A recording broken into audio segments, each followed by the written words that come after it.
Bonjour à tous et à toutes. Aujourd'hui, nous allons étudier ensemble la deuxième sikha sur la paracha de Ba'alotra dans le Chelek Yutchet de l'écouter Sichot.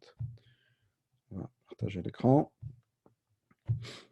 C'est une sikha principalement de Niglé, où nous allons traverser tout le chasse, si on peut dire. Donc, on va y aller doucement et étape par étape, Bezrat Hashem.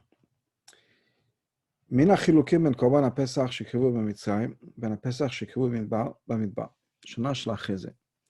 Entre les différences, parmi les différences qu'il y a entre le Korban Pessah qui a été amené en Égypte et le Korban Pessah qui a été amené dans le désert l'année d'après, une année après la sortie d'Égypte, un Metouar Parashatenu qui est décrit dans notre paracha, c'est marqué Vayasu ben Israël et Pessah bemoado, le peuple juif a fait le Korban Pessah en son temps, Ba'asar, le 14 du mois Nissan. Ensuite, la paracha de Ba'alotra continue avec l'histoire de Pessah Sheni. Donc, nous avons parmi les différences, le Rabbi va nous mentionner ces deux choses-là. Aleph, Pesach Mitzrayim, ou Krav Yemei Shavua, Bechol. Pesach Mitzrayim a été amené dans la semaine. Comment est-ce que c'est un jour de semaine, pas Shabbat, c'est un jour de Chol? Shari. Bechamisha Beshabbat Yatsu Yisrael Mitzrayim. Le peuple juif est sorti un jeudi d'Égypte. Nimsa Shayom HaKodem, donc le jour d'avant, qui était donc Yudalet B'Nissan, qui était donc le jour où on a amené le Korban Pesach, Haya Revi Beshabbat, c'était un mercredi. Donc un jour de semaine. Ilo Pesach Midbar Ukav Beshabbat. Par contre, le Korban Pesach l'année d'après est amené un Shabbat. Comment est-ce qu'on sait ça? Kedita Beseder Olam, quand c'est marqué dans le Seder Olam, Rosh Chodesh Nissan Shel Ota Shana Yarishon Lema'aseh Bereshit. Que Rosh Chodesh Nissan de cette année-là, l'année où ils ont amené le Korban Pesach, donc un an après la sortie d'Égypte, Rosh Chodesh était un dimanche. Donc 2 semaines plus tard, dimanche était le premier jour de Pesach. Donc le 14, c'était Shabbat. Donc ça, c'est une différence qui est, donc le Korban Pesach en Égypte a été amené dans la semaine, le Korban Pesach l'année d'après a été amené un Shabbat. Pesach Mitzrayim, Pesach Mitzrayim, l'accent était mis sur l'individu. Kol Yachid, chaque individu, chaque maison, a fait, chaque maison, chaque maisonnée, chaque famille, a fait elle-même toute la avodot qui était liée au Korban, la shrita, la préparation, etc. Et bebeto à la maison. La Kromen Adam, la Tomat Shtamuzot, ils ont pris le sang, ils ont mis ça sur les poteaux de la porte, etc. Ilo Pesach Midbar, ya Kol Israël Tzrichim Lavio la Mishkan. Par contre, Pesach dans le désert, le peuple juif entier a dû amener les korbanot dans le Mishkan. Hava Azu Metzaref et Korbanot Kol Israël. Une fois qu'on a amené tous les korbanot au Beit HaMikdash, c'est d'une certaine manière le Mishkan, pas le Beit HaMikdash, le Mishkan unifie tous les korbanot. Bilashon Hashas, dans le mot de la Gemara, Ate Beknufaya. Ça vient en groupe, comme Rashi nous explique, Vasifat, Chaverim, Baregel. Les gens se mettent ensemble. Donc c'est considéré comme un korban tzibur. Donc 2 points importants ici. Premier, Shabbat ou jour de semaine. On va voir que c'est plus ou moins toute la discussion de la sikha va être liée à ça. Et deuxièmement, l'idée de Yachid ou l'idée de Tzibur, et c'est un deuxième point qui est donc autour duquel la sikha va parler. ויש לומר, שמכאן למדנו ששני חילוקים אלו תלויים בזה, וגם לכם מתן תורה. Et donc, on peut dire que de là on apprend que ces deux différences-là, ces 2 points essentiels, sont d'abord dépendants l'un de l'autre, et ça c'est vrai aussi après Matan Torah. C'est-à-dire, le Rabbi va nous expliquer, Atam chez Korban Pesach doché Shabbat. Pourquoi est-ce que le Korban Pesach repousse Shabbat? C'est-à-dire que l'année d'après, par exemple, ils ont amené le Korban Pesach Shabbat. Pourquoi est-ce qu'on a le droit d'amener un korban pendant un Shabbat? L'ioto korban, c'est parce que c'est un korban communautaire. Un korban privé, individuel, n'est pas offert Shabbat dans le Beit HaMikdash ou dans le Mishkan. Donc la seule raison pour laquelle il y a des korbanot qui sont offerts, ou les seuls korbanot qui sont offerts pendant Shabbat, c'est uniquement un korban tzibur. Comme c'est marqué dans la Gemara Psachim d'ailleurs, Pamachat une fois, Chal Yudal Kiyot B'Shabbat. Erev Pesach, le 14, c'était un Shabbat comme c'était pour nous cette année d'ailleurs, en Tafshin Pa'alef. Shachechu, et à l'époque, ils avaient oublié, ils ne savaient pas si le Korban Pesach repousse le Shabbat ou pas. Pour nos Zainot, c'est une halakha qui avait été oubliée des Bnei Betira, qui étaient les Nessim de l'époque. Amar Lahem Hillel. Hillel leur a dit, est-ce qu'on a un seul Korban Pesach dans l'année qui va repousser Shabbat? Alors, on a plus de 200 Korban Pesach par an qui repoussent le Shabbat. Haïnu, Korbanot Simut, Medi Moussafim. C'est quoi ces Korbanot qui repoussent? C'est les Korbanot qu'on a, le Korban Tamid, le Korban journalier, 2 fois par jour. Donc, c'était le matin et l'après-midi, Shabbat, plus le Korban Moussaf. Et bien sûr, il y a même Tovim, etc. Neymar Moado, c'est marqué dans le Korban Pesach Moado en son temps. Neymar Moado Betamid, c'est marqué dans le Korban Tamid, le Korban journalier Moado en son temps. Ma Moado Amor Betamid Dochet Shabbat, quand c'est marqué en son temps pour le Korban Tamid, ça repousse Shabbat, c'est-à-dire que si c'est le jour, le moment d'amener le Korban, il faut le faire même si c'est Shabbat. Af Moado Amor Pesach Dochet Shabbat, la même chose par rapport au Korban Pesach, ça repousse le Shabbat. Donc ça, c'est l'histoire qui est marquée dans Psachim, dans le Bavli. Voilà. Et dans l'Hiroshami, la même histoire est encore plus claire en ce qui concerne les mots de Hillel. Qu'est-ce qui est marqué? Qu'est-ce que Hillel nous dit dans la version du Hiroshami? Étant donné que le Korban Tamid, c'est un Korban communautaire, et que le Korban Pesach, c'est un Korban communautaire, Ma Tamid Korban Tzibur de Shabbat, de la même manière que le Korban Tamid, le Korban journalier, qui est un Korban Tzibur, repousse le Shabbat, donc on a le droit d'amener le sacrifice Shabbat. Av Pesach Korban Tzibur Doche Shabbat. De la même manière, le Korban Pesach, c'est un Korban communautaire qui repousse le Shabbat. Donc, le fait que ce soit ce Shabbat, c'est lié au fait que ce soit un Korban Tzibur. Et l'Akshot, on ne peut pas poser une question de ce qui est marqué dans l'Agma. Prends ce principe dans ta main. C'est-à-dire, tant que tout ce qui a une date particulière, un temps particulier, repousse le Shabbat, même quand il s'agit de quelque chose d'individuel. D'ailleurs, le Rambam est posé comme ça, parce que ça, c'est l'opinion de Rabbi Meir. Aval da'at Tanakama, mais d'après l'opinion de Tanakama, le fait qu'on amène le Korban Pesach à un temps particulier, c'est parce que c'est lié à l'idée de Tzibur. Donc, ce n'est pas parce que c'est même Biyachid. Il nous dit que Korbanot Tzibur dochin et Shabbat. Korbanot Yachid en dochot. Parce que, qu'est-ce qui est important? Que le Korban Tzibur, c'est ça qui va repousser Shabbat. Quelqu'un qui est un Korban individuel ne va pas repousser Shabbat.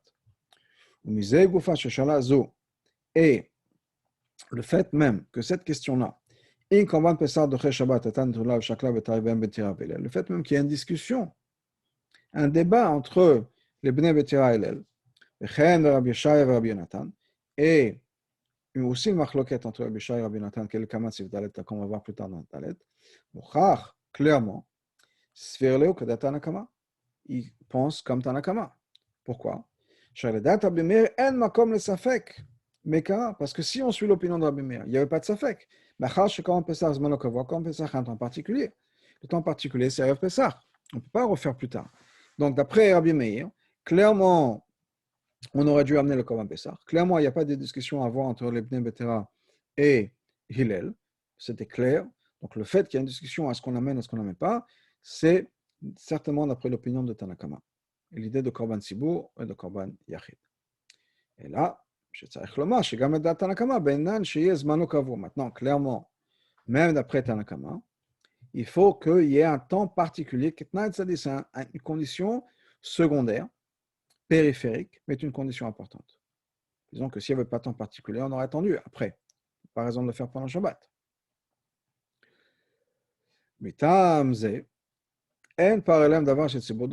Et pour cette raison, par exemple, un cas où il y a la communauté a fait une avéra, et c'est un parallèle d'avar, donc il faut amener un korban.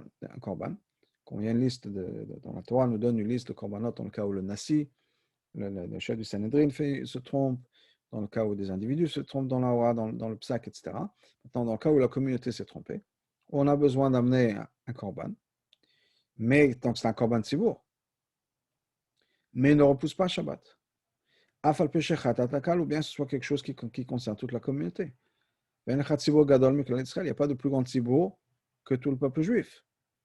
Mais clairement, étant donné que c'est quelque chose qu'on n'est pas obligé d'amener Shabbat, on peut attendre jusqu'à dimanche pour amener ce par et l'Amdava, on ne va pas le faire Shabbat, même si c'est quelque chose qui est pour la communauté. Donc clairement, même d'après l'opinion de Tanakama, il y a un élément de temps, c'est vrai, mais l'élément principal, c'est l'idée que ce soit quelque chose qui est relié au Tzibour. La reine donc, Pesach Mitzrayim, Shaya Korban Yachid Vokabi Mashawa, Pesach Mitzrayim, qui était un korban individuel et qui était amené pendant la semaine, Shamanu Shekorban Yachid Ondoche Shabbat. On apprend de là qu'un korban Yachid, un korban individuel, ne repousse pas Shabbat. On n'a pas le droit d'amener des korbanot privés, personnels pendant Shabbat. Par contre, Pesach dans le désert, c'est-à-dire un an après la sortie d'Égypte, est quelque chose qu'on avait amené Shabbat. De cette manière-là, on peut reconnaître que dans ce korban-là, on a un nouvel élément dans le korban Pesach qui est l'élément tzibour, l'élément communautaire. Et donc automatiquement ça repousse le Shabbat.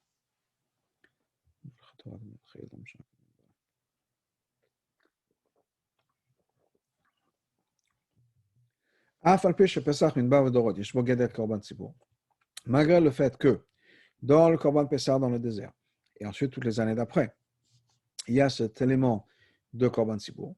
Mais ce n'est pas un korban tzibour dans tous ces détails. D'abord, au contraire. Beikaro, à la base, ou Be'meuto, et dans son essence, korban yachid, c'est un korban privé individuel. Chaque groupe, puisque le korban Pesach doit être fait en groupe, amène un korban séparé. Haba mimamonam, qui vient de leur argent personnel. L'homme ça ne vient pas de la caisse communautaire du Beth Amikdash, comme le korbanot tzibour, qui était payé par le Beth Amikdash. Donc, c'est déjà un élément, que ce sont les individus qui payent pour leur korban. Yeshbo achilat baalim, ensuite c'est les propriétaires qui vont manger de ce korban. Il est amusant encore plus que ça. Korban Pesach loba mitrilato, et là, la achila. Korban Pesach n'est fait que pour manger. Et c'est-à-dire qu'il n'y a aucune partie qui va sur le misber. Et non echal elam nuyav, on ne peut manger qu'en groupe, qui soient des gens qui doivent être déjà associés à l'avance sur le korban, od, etc. Tout ça, ça fait partie des lois qui sont reliées à un korban yachid. Donc clairement, le korban Pesach a un élément de korban yachid, de korban personnel individuel. Et là, de korban tzibour, mais il a en même temps aussi un élément de korban tzibour, parce qu'il est amené en groupe, et la shrita, on l'a fait en trois groupes, trois grands groupes, qui sont Kahalim Israël, qui sont trois groupes du peuple juif. Donc, il y a des choses qui sont faites, donc, pas de manière individuelle, mais c'est fait en groupe. Donc, tout le peuple juif qui venait pour offrir un korban Pesach, on les divisait tous en trois. Il y avait trois groupes, trois vagues, si on peut dire, de shrita qui étaient faites. Et donc, il y avait cet élément de groupe aussi. Ah non. C'est-à-dire que dans le korban Pesach, on a les deux éléments. Un élément de korban yachid, d'un sacrifice individuel, et un élément d'un sacrifice communautaire. Je te mets encore plus que ça. Ce n'est pas deux éléments séparés. Les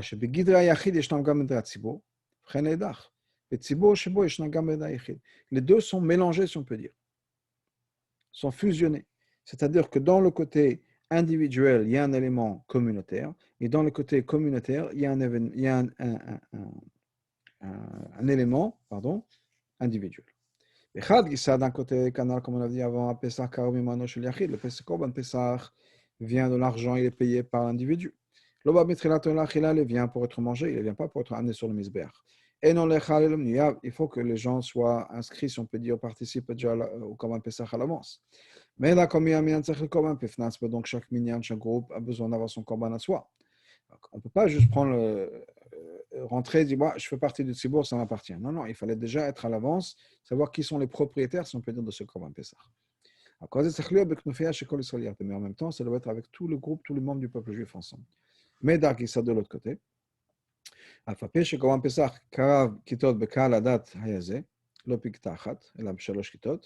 C'est-à-dire que même si le korban Pesach a été amené en groupe et en kal, etc., ce n'était pas un seul groupe avec tout le monde à la fois. c'était 3 groupes.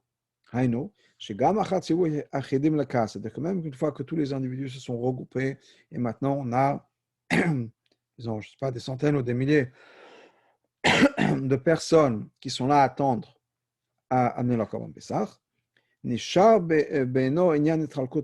a quand même un côté divisé, si on peut dire, d'individus. Le Korban Pessah était séparé ou était fait en 3 groupes. Ce n'était pas un seul groupe. On divisait, si on peut dire, le kal. Et en tout cas, quelle que soit la raison, il y avait à chaque fois, il y avait 3 kal. Donc, ce n'est pas un kal unique, tout le peuple juif est un seul kal.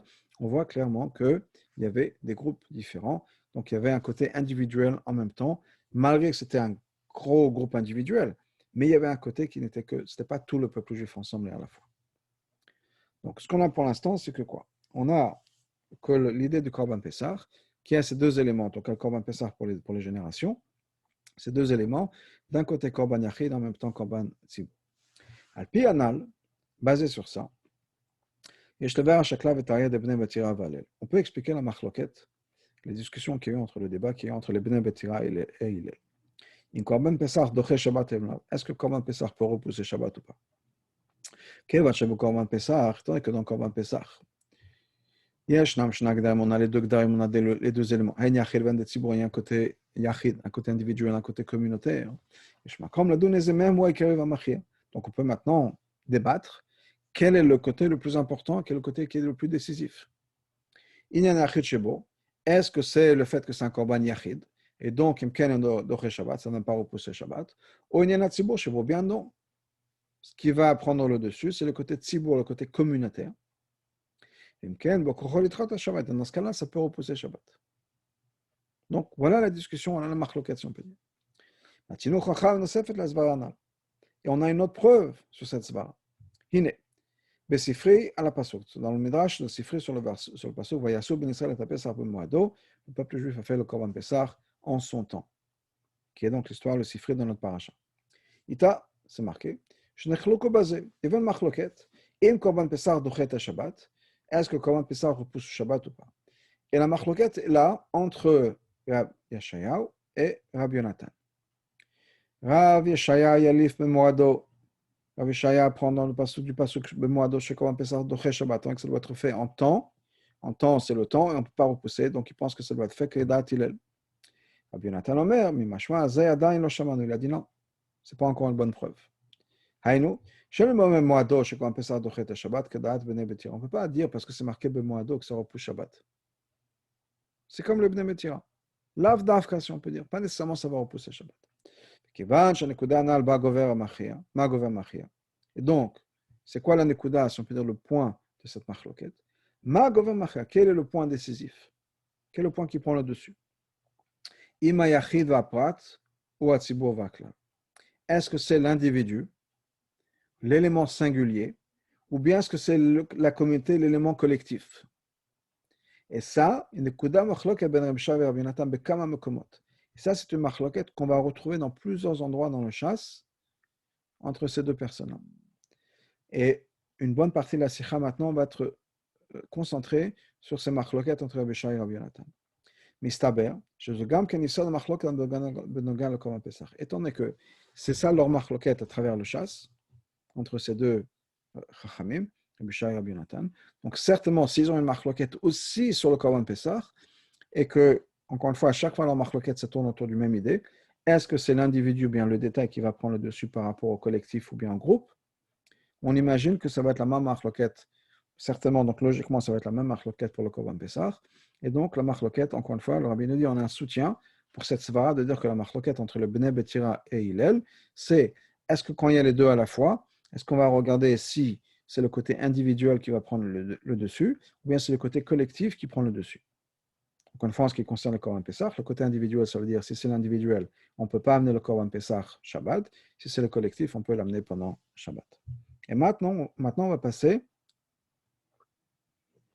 à différentes machloket, différents exemples des machlotot entre Rabbi Shai et Rabbi Yonatan. Donc, machlotot sheben Rabbi Shai et Rabbi Yonatan d'azle shtoy b'nekuda anal. Voilà quelques exemples entre Rabbi Shaya et Rabbi Nathan qui vont justement le chétasser, qui vont justement suivre ces opinions-là, dans le point qu'on avait dit avant, est-ce qu'on regarde l'individu ou bien le collectif. Et ça, c'est marloquet qu'on trouve Bebene Adam, par exemple, pour les êtres humains. Il y a un din dans Irani Dachat. Irani Dachat, c'est une ville où les habitants ont tous tourné vers la Vodazara. Et on est censé détruire cette ville-là. Donc, l'Agma nous dit la chose suivante. Ad kama osinani dachat. Combien de gens il faut, jusqu'à combien est-ce qu'une ville devient Irani Dachat? On nous dit, mais Yod Vatkuf, de 10 personnes, 10 individus jusqu'à 100. Dit vrai, Rabbi Shaya. Ça, ce sont les mots de Rabbi Shaya. Rabbi Nathan Omer, mais Kouf, Vaad, Rubo Shel Shevet. Rabbi Nathan dit non. À partir de 100 personnes, jusqu'à que ce soit la majorité de la tribu où cette ville se trouve. Bien Rashi Tamash Rabbi Shaya. Et Rashi explique l'opinion de Rabbi Shaya. Mais Tzir Masara, l'homme écrit Ir. S'il y a moins que 10 personnes, ce n'est pas considéré une ville. Et là, le Torah nous parle de Ir Anidachat, une ville. Tfememea, s'il y a plus que 100 personnes. Nafka Metorat, Ir Vavel Tzibor, c'est plus une ville non plus. C'est Tzibor, c'est une communauté. Haïno. Rabbi Shaya Svirle, c'est-à-dire que Rabbi Shaya pense, Shim Hem Tfememea, s'ils sont plus que 100, Geder Shet Tzibor, ils sont considérés comme un Tzibor. Nathan Svirle, Shet Tfememea, Metziot Shel Ir. Et Rabbi Yonatan pense que même s'il y a plus que 100, c'est toujours considéré une ville. Kibbutz Shelichim, c'est quoi une ville? Une ville, on sait, c'est un regroupement d'individus. Et donc, c'est considéré comme une ville, c'est-à-dire les individus, jusqu'à que ça atteigne un point où c'est la majorité de la tribu qui aura fait Avodazar. Hasvara, c'est quoi la machloket? Les Rabbi Shaya, Nyan Tzibur Machia. Après Rabbi Shaya, le Tzibur, le côté communautaire, collectif, prend le dessus. Donc, à partir du moment où il y a déjà 100 personnes, ils considèrent ça comme un tzibur. Tandis que Rabbi Nathan nous dit non. Le côté individuel, indépendant de chaque personne est quelque chose qui est très fort. Donc, c'est toujours une ville, même si c'est 100 personnes, 1000 personnes, c'est toujours considéré une ville parce qu'on va regarder ça toujours du côté individuel. Et c'est l'individuel qui va prendre le dessus. Une fois jusqu'à qu'on atteint la majeure partie du chevet, une tribu. Là, on ne peut plus parler d'une ville, on peut plus parler d'un individu. Là, déjà, c'est la tribu, c'est le collectif qui prend le dessus. Mais pour Rabbi Yonatan, l'idée de l'individu est quelque chose qui est très forte et qui est difficile à enlever. Alors que pour Rabbi Shaya, on arrive très rapidement au collectif, au tzibur. Donc ça, c'est à partir de 100. Maintenant, on a une marloquette de 10 à 100. Rabbi Nathan de 10 à 100, Rabbi Nathan dit que ça c'est des individus. Chez la Mafilou, ce n'est même pas une ville. Par contre, Rabbi Shaya, à partir de 10 jusqu'à 100, il dit c'est déjà une ville. Une ville, c'est déjà une communauté, une commune. Donc, c'est un exemple, on voit clairement que pour Rabbi Shaya, le collectif est quelque chose qui vient très rapidement, qui est très important, alors que pour Rabbi Nathan, c'est quelque chose qui arrive beaucoup plus tard, le collectif, et il faut avoir pas mal de temps pour que on arrive à éliminer, si on peut dire écarter, le côté de l'individu. Donc ça, c'est un exemple où on voit que d'après Rabbi Nathan, l'individu c'est très fort, et d'après Rabbi Shaya, le collectif est très fort. Un deuxième exemple. Mais Kalel Aviv Veimo, quelqu'un qui maudit ses parents, son père et sa mère. La Torah nous dit Ish Asher Kalel Taviv Vetimo. Si quelqu'un maudit son père et sa mère. Dans la manière dont la Torah nous dit, c'est quoi? Eniela Aviv Veimo. C'est uniquement son père et sa mère. Aviv Shelo Imo. Mais si il maudit uniquement son père, sans sa mère. Ou bien Imo Shelo Aviv. Mais ou bien sa mère sans le père. Mina, d'où est-ce qu'on sait qu'il a un sourd? Parce que c'est marqué dans le passage qu'il maudit les deux. Il a maudit son père et sa mère. Donc, qu'est-ce qui se passe s'il n'a pas maudit les deux? Que un. Le passage nous dit, Aviv Veimo Kilel, il a maudit Aviv Veimo, son père et sa mère. Damafbo, son sang est sur lui, c'est-à-dire il est responsable de sa propre mort. Aviv Kilel, Imo Kilel, son père a été maudit, sa mère a été punie. Divrei Rabbi Shaya. Ça, ce sont les mots de Rabbi Shaya. Rabbi Nathan Omer, Mimashma, Shnehen Kechad. on peut comprendre que c'est les deux à la fois. Ou mashma echad b'fnei atzmo, et on peut comprendre aussi chacun de par lui-même. Ah, tu peux être le chakatuv yartav, à moins que le pasuk nous dise clairement que ce sont les deux à la fois. Donc, d'après Rabbi Yonatan, quand on a une liste, à la base, mon approche de base, c'est dans une liste, chaque chose individuellement et individu. Alors que pour Rabbi Shaya, à la base, c'est un groupe. À moins que on nous donne la différence. Donc, on voit encore la même chose. Rabbi Shaya Sverle, Rabbi Shaya pense, il faut regarder ce qui est marqué dans le pasuk. Il a maudit son père et sa mère. C'est un groupe. Et là, Elo Shelidoish, c'est les gens qui ont donné naissance à cette personne. La reine. Et donc, si on n'avait pas un autre pasuk pour nous dire que chacun est séparé, on aurait pu dire qu'il n'est pas chayav jusqu'à qu'il ait maudit les deux à la fois. Donc, encore une fois, l'approche de Rabbi Shaya, c'est qu'à la base, je regarde ça de manière collective. Rabbi Yonatan dit le contraire. À la base, je vois chaque chose de manière individuelle. Aviv b'fnei atzmo, imo b'fnei atzmo, ton père de manière individuelle, la mère de manière individuelle. À moins que la Torah nous dise spécifiquement que sont les deux ensemble. Donc on n'a pas besoin d'avoir un pasuk qui nous dit si on a maudit le père sans la mère, on est chayav, ou bien la mère sans le père, on est chayav. C'est évident. Si on a le pasuk qui nous dit ne pas maudire son père, ne pas maudire sa mère, c'est évident que c'est l'un ou l'autre. Ce n'est pas les deux à la fois. On n'est pas obligé d'avoir les deux à la fois. Donc, encore une fois, cette même approche, différence d'approche entre Rabbi Yonatan et Rabbi Shaya, d'après Rabbi Yonatan, à la base, je vois l'individu, et d'après Rabbi Shaya, à la base, je vois le collectif. Donc ça, c'était en ce qui concerne les êtres humains, si on peut dire. On avait vu l'idée de Yann et Dachat, on avait vu l'idée des parents. Maintenant, dans les korbanot. Premièrement, on a Pessah. On a eu notre discussion en ce qui concerne le korban Pessah. Est-ce qu'on regarde le korban Pessah comme un korban Yachid ou korban Tzibo? Deuxièmement, Bola Taof. Il y a une discussion dans la Gemara, ce qui concerne le korban de Ola d'un oiseau. La sorte Reach Nichoach Lashem, Mina Baka ou Minatson. On dit qu'il faut avoir le Reach Nichoach, donc on nous donne une odeur agréable à Hashem, si le korban est Mina Baka ou Minatson. Si le korban vient du gros bétail ou bien du petit bétail. Qu'est-ce que le pasuk va nous enseigner? Le Fishnema Ola, parce que quand c'est marqué Ola, qu'une Ola doit avoir des Nesachim, c'est-à-dire qu'on doit amener en même temps du vin avec le korban.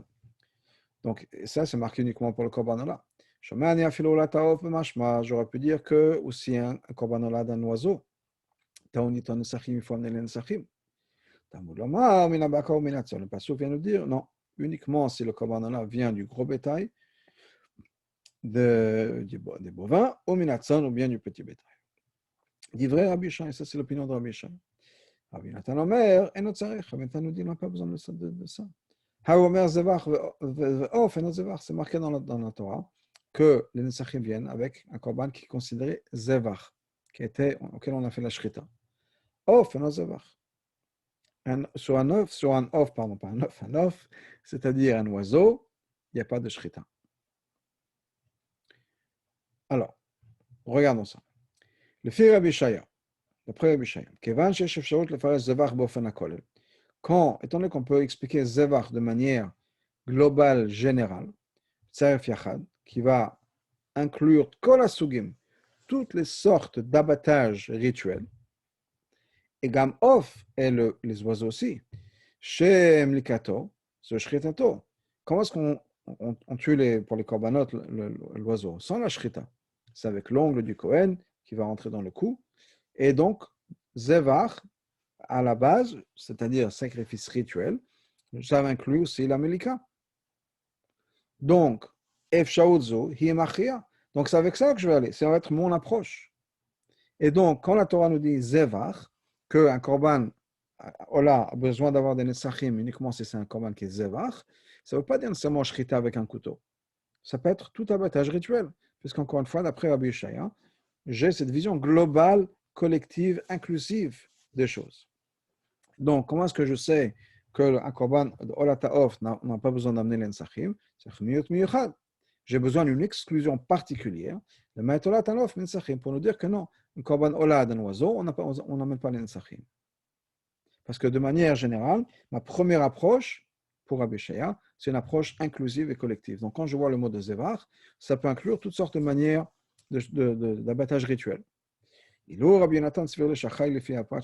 contre, Rabbi Nathan, encore une fois, a cette vision beaucoup plus détaillée, précise du chose. Il ne voit pas le global, il voit le détail. Et donc, quand c'est marqué Zevar, Zevar c'est la Shrita. Et un oiseau n'est pas abattu par la Shrita. C'est Mlika, c'est pas Zvicha. Et donc, je n'ai pas besoin d'avoir un passage qui me dit qu'il exclut les Nesachim pour un Korbanov. C'est exclu parce qu'il y a un autre passage qui nous dit que Zevar. Et pour les oiseaux, encore une fois, il n'y a pas de Zvicha, il n'y a pas de Shrita. Je reste précis, ponctuel, alors que pour Abishai, je ne suis pas ponctuel. Au contraire, je suis dans le collectif. Je regarde inclusif et collectif. Donc ça, c'est au niveau des Korbanot. Deux exemples. Où est-ce qu'on regarde encore une fois l'individuel, le ponctuel, ou le collectif, le global. D'après Abishai, encore une fois, le global. D'après Rabbi Nathan, le ponctuel limité. Ensuite, on a un din en ce qui concerne l'argent. Regarde les mamans. Il y a un din sur Chomesh. C'est-à-dire que, par exemple, la discussion là-bas est sur Maaser Sheni, quand quelqu'un a des fruits de Maaser Sheni qu'il doit amener au Beit HaMikdash. On a la possibilité, Maaser Sheni, c'est le Maaser que le propriétaire lui-même va manger à Yerushalayim. Maintenant, ce qui a été fait, c'est que c'est souvent compliqué, difficile pour plusieurs raisons de transporter tous les fruits et d'attendre que les fruits soient prêts, puis ensuite de les transporter à Jérusalem pour pouvoir les manger. Donc, ce que les gens faisaient, c'est qu'on transférait la valeur des fruits sur de l'argent. Et on amenait cet argent à Yerushalayim et on dépensait cet argent à Yerushalayim sur la nourriture. Donc, on avait cette possibilité. Quand le propriétaire lui-même rachète ses fruits, il faut qu'il rajoute un chomesh. Un chomesh, c'est 1/5. Il y a une machloket dans la Gemara. Le pasuk nous dit, Yosef Chamishitolav, il faut rajouter 1/5 au-dessus, c'est-à-dire au-dessus de la valeur des fruits. C'est-à-dire, qu'est-ce que Rabbi Shai, comment est-ce que Rabbi Shai comprend ça? C'est que le principal, le keren, plus le chomesh vont faire 5 portions, si on peut dire. Okay? Ça, c'est l'opinion de Rabbi Shai. Rabbi Nathan Omer, Chamishitov chomsho shel keren. Rabbi Nathan dit non, non. Le 1/5, c'est le 1/5, donc 20% du keren. 20% de la valeur originale. Prenons un exemple.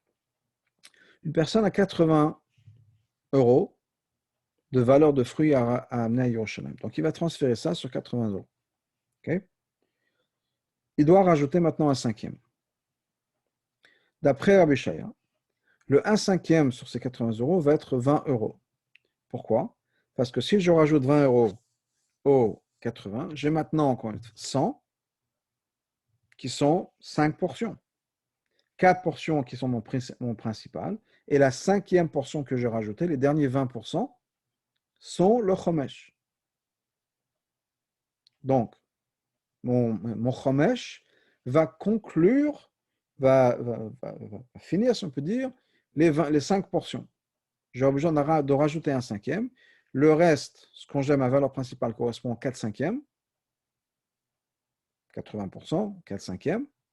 Et ce que je rajoute va être le dernier 5e. Donc, en fait, qu'est-ce que je rajoute? Je rajoute, chaque chose vaut, si on peut dire, 20%. Ça, c'est le chomesh. Rabbi Nathan dit non. Ce n'est pas comme ça que je regarde les choses. Je prends 20% de la valeur du keren. Donc, mon keren, c'est 80. Ben, je vais prendre 20% de 80, ce qui va être un peu moins. Okay? Donc, dans ce cas-là, ce sera 16 euros. Donc, Rabbi Shaya, Rabbi Shai pense que le chomesh, c'est à l'extérieur. C'est quoi? Chomesh maskum akolash keren. C'est 1/5 de la valeur entière, collective, si on peut dire, du keren, ou ma shemosefalav, et de ce que je rajoute. C'est-à-dire que le 1/5 fait partie de la somme que la Torah veut que je ramène. C'est inclus dans tout ça.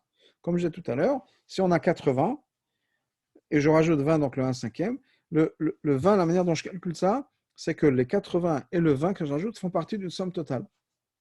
J'inclus déjà le 1%, le 1/5, les 20%, dans la somme totale que je dois ramasser. Au mâche et mosif alav. Donc, ça inclut, donc, encore une fois, c'est kolel, cette idée, le mot est important, c'est quelque chose qui va être inclus, donc le 1/5 est déjà inclus dans la somme totale. Donc, je ne vais pas regarder 1/5 de 80. Je vais faire en sorte que les 80 que j'ai, qui sont mon principal, ne représentent que 4/5 de la valeur. Et le dernier 5e, c'est ce que je vais rajouter, c'est mes derniers 20% que je vais rajouter qui vont me donner une somme totale. Donc, j'ai déjà besoin, depuis le départ, de prendre en considération le 1/5 que je vais rajouter pour avoir une idée de la somme globale. Par contre, Rabbi Nathan pense non. Le 1/5 est l'intérieur, c'est-à-dire je prends quoi? Je prends le 1/5 du keren. Mon keren, c'est 80. Ça, c'est mes 100%. C'est déjà mes 100%. Pas 80% comme on disait pour l'opinion de Rabbi Shaya. Et que le dernier 5e, le dernier 20% fait partie de mon image globale. Et non, mon image globale après Rabbi Nathan, c'est les 80 que j'ai. J'ai 80 euros, j'ai 80 euros. Attends, la Torah me dit que je dois calculer 1/5 de ça. Donc, je calcule 1/5 de ça, mais les 80 euros sont déjà la totalité. Je n'inclus pas plus que ce qui est inclus déjà. Donc, encore une fois, quelle est la svara dans la machloket? Le principal et le 1/5 que j'ajoute, c'est deux choses différentes. Le keren, le principal, c'est le paiement de base, et le chomesh, c'est quelque chose qui est rajouté. Mais ils ont bien sûr un point commun. Et les deux ensemble sont un paiement pour la même action. C'est-à-dire que c'est la somme que je devrais donner, ensuite transférer, pour pouvoir ensuite amener à Yerushalayim. Suit sa chita, qui est je combine les choses ensemble, je mets les choses ensemble. Et donc, j'ai besoin de faire en sorte que mon 5e fait partie de cette image globale, de ce calcul global que j'ai. Et donc, j'ai besoin de faire en sorte que les 80, qui sont mon principal, ne représentent que 4/5 de ce que je vais avoir. Et j'ai besoin, pour compléter ce dernier 5e, encore une fois, du chomesh que je vais rajouter. Parce que le tsibour, cette réunion du keren, de la valeur principale, et du chomesh, ensemble, vont me donner mes 5 portions, 5 mesures. Par contre, Rabbi Nathan regarde chaque chose séparément.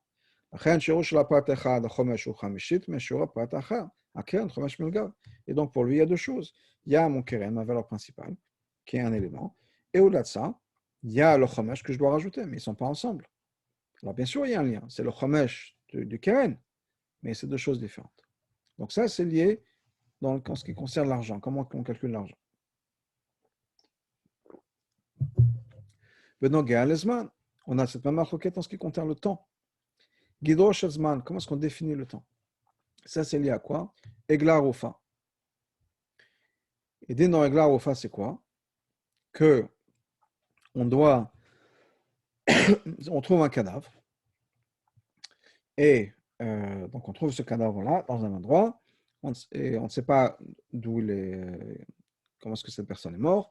On doit mesurer la ville la plus proche, et les scanim de la ville la plus proche où cette personne a été trouvée, doit amener un animal, une jeune vache qui n'a jamais travaillé, etc. Et on met ça donc à côté d'une rivière qui n'a jamais travaillé, et dans un champ où on n'a pas le droit de travailler. Dans ce champ-là, on va enterrer cette personne, et la rivière à côté, il faut qu'on n'ait jamais servi à travailler. Alors, c'est marqué donc dans le pasuk, Asher lo yavad bo velo yizareh, quelque chose qui n'a pas été travaillé, n'a pas été planté. Les shava, ça inclut le passé. Ça, c'est l'opinion de Rabbi Shaya. Maintenant, là-bas, Rabbi Nathan nous dit à partir de maintenant. Et Bagma, la la chose suivante. Tout le monde est d'accord qu'on n'a pas le droit de planter à partir de maintenant, on n'a pas le droit de planter dans cet endroit-là. Qui pléguait le shava, la marloquette est dans le passé. Maintenant, encore une fois, c'est la même svara hein, qu'on vient d'expliquer tout le temps. On peut regarder le temps comme de deux manières différentes. À partir de Shebo Avar Ove Vatid, il y a trois éléments dans le temps, passé, présent et futur. Ou bien, Klal Azman, il y a un continu dans le temps. Klalotem Shechazman, le temps est un continu. Qui est ce continu-là, bien sûr composé de passé, présent et futur, mais c'est un seul continu. Et comme vous le voyez déjà maintenant, Rabbi Shai Metzaref Akol Yachad. Rabbi Shai voit le continu du temps comme un seul continu. Parce que quand on regarde le continu du temps, le passé, le présent, le futur, ça ne font qu'une seule chose. La reine, donc, les dvarav, d'après lui, c'est ces conditions-là qui n'ont jamais été travaillées, qu'on ne travaille pas et qu'on ne plante pas. C'est une condition dans le temps, mais encore une fois, le temps, c'est un continu. Donc ça inclut aussi le passé. Puisqu'on regarde les choses de manière collective. Et le temps, on ne peut pas diviser le temps. On regarde le collectif du temps, et donc ça va être le passé aussi.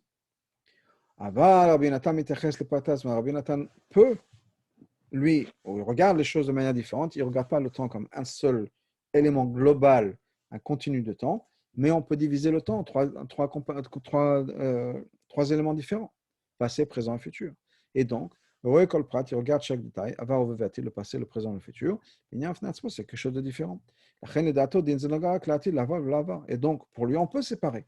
Il dit non, le passé, c'est le passé. Uniquement à partir de maintenant, on ne peut plus travailler dans cet endroit-là. Donc, on a ces éléments où le rabbi nous a promené, si on peut dire, à travers le chasse, et pour nous montrer toutes ces machlokot entre Rabbi Shaya et Rabbi Nathan, et que c'est vraiment une seule nekuda. Cette idée de tzibur ou bien de yachid. Maintenant, un autre élément relié à cette machloket, on ne revient pas encore au Korban Pesach, on va continuer avec cette étude des opinions de Rabbi Shaya et de Rabbi Nathan. Et donc le rabbi va nous expliquer maintenant pourquoi est-ce qu'on a besoin, si c'est toujours la même machloket, pourquoi ramener tous ces cas. On l'a déjà expliqué plusieurs fois. Si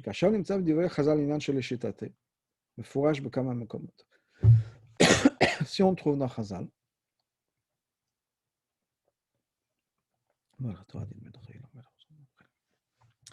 plusieurs machloketot entre les mêmes Tanaïm ou Amoraïm et dans des points différents, il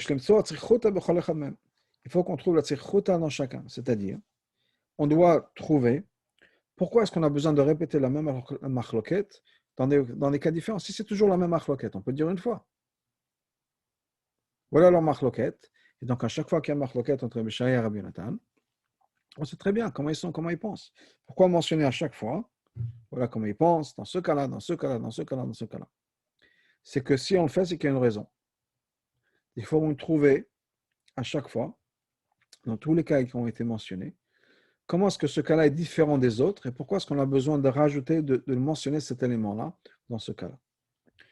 Ce qui est bien sûr une approche dans l'étude qui veut dire que tout le chasse n'est qu'un seul sefer.